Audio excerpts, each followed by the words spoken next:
Hello again.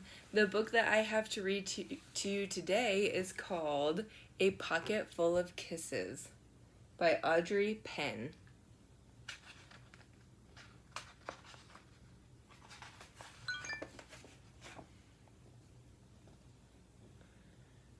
Chester Raccoon sat in the hollow of a tree stump and pouted. "Please, can we give him back?" he asked his mother. "I'll be really, really good if we can give him back." Mrs. Raccoon smiled tenderly. "You're already really, really good, Chester, but I'm afraid no matter how good you are, we can't give him back. Besides, I thought you liked having a little brother."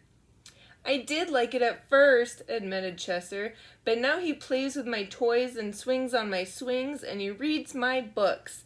Then he pulls my tail and talks to my friends and follows me everywhere I go."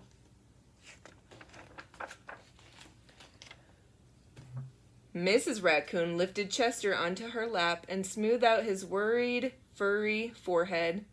"That's what little brothers do," she explained in a very motherly tone. "It's no different than sharing the woods, or sharing the stream, or sharing the food we find. Ronnie wants to be just like you."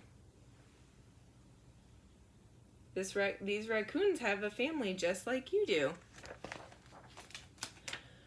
Mrs. Raccoon placed Chester on the ground and smiled at him with the soft, loving eyes he knew so well. "I think someone needs a kissing hand," she said in a voice that was warm and inviting. She took Chester's hand in her own and spread open his tiny fingers into a fan. Leaning over, she kissed him right in the middle of his palm. Chester felt the warmth of the kiss rush from his hand up his arm and into his heart. And when he pressed his hand to his cheek, he could hear his mother's words in his head. "Mommy loves you," they said. "Mommy loves you." Chester grinned so wide, the tips of his silky black mask crinkled upward. Even his cheeks flushed to a primrose pink. He was the happiest raccoon in the forest. Look at those red cheeks.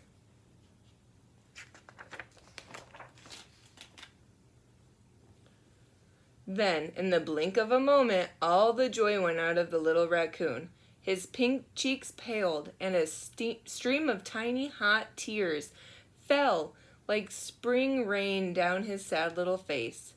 Even his silky black mask dropped as he watched his mother reach down, take Ronnie's hand in her own, open his tiny fingers into a fan, and kiss his brother right in the middle of his palm.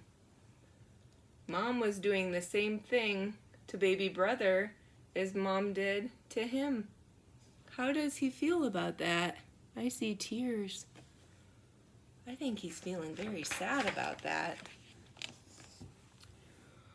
"That was my kissing hand," Chester gasped in the saddest voice his mother had ever heard.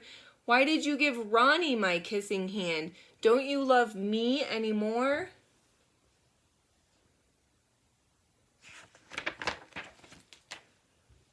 "Oh, Chester," cried Mrs. Raccoon, "of course I love you." "Then how come you gave the baby my kissing hand?" asked Chester.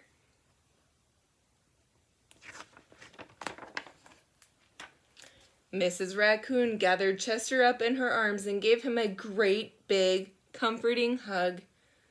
"I would never give Ronnie your kissing hand," she assured him gently. "That was his kissing hand. Now you each have one of your own." Starting to look a little bit happier. I don't see tears anymore, and I see little smiles. Chester wiped away his tears and settled in his mother's lap. "If you give both of us kissing hands, won't you run out?" Mrs. Raccoon laughed. Would you like to hear a story?" she asked Chester. "About kisses?" "About the stars," said Mrs. Raccoon.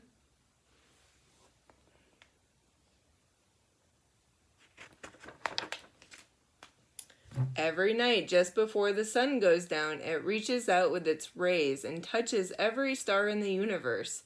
One by one, the stars light up and shine down upon us. Even on nights we can't see the stars, they're up there sparkling away. No matter how many stars fill the sky, the sun will never run out of light, and its rays will never stop reaching out to them. That's the way it is with kissing hands. When somebody loves you, their kisses are like the sun's rays, always there and always shining. No matter how many kissing hands I give you and Ronnie, I will never, ever run out.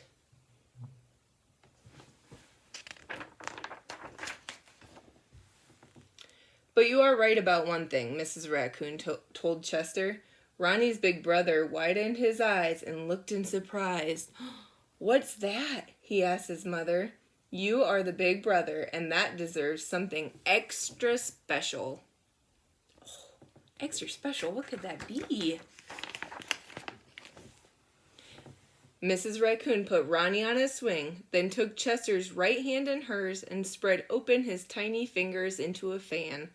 Leaning over, she kissed him right in the middle of his palm.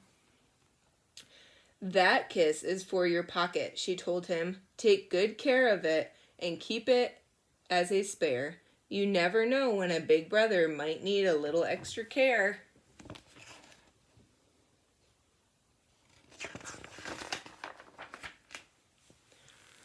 Chester hugged his mother and romped away. "I love you so much," he seemed to say.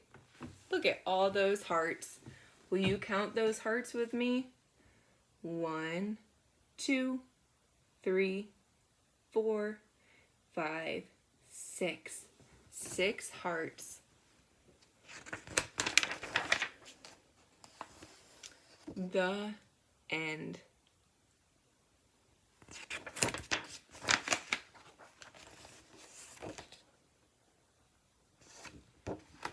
That story was a lot longer than the other one that I posted. I hope you guys enjoyed it, and keep checking back to YouTube to find out more activities, more engagement, and just to see each other. Bye.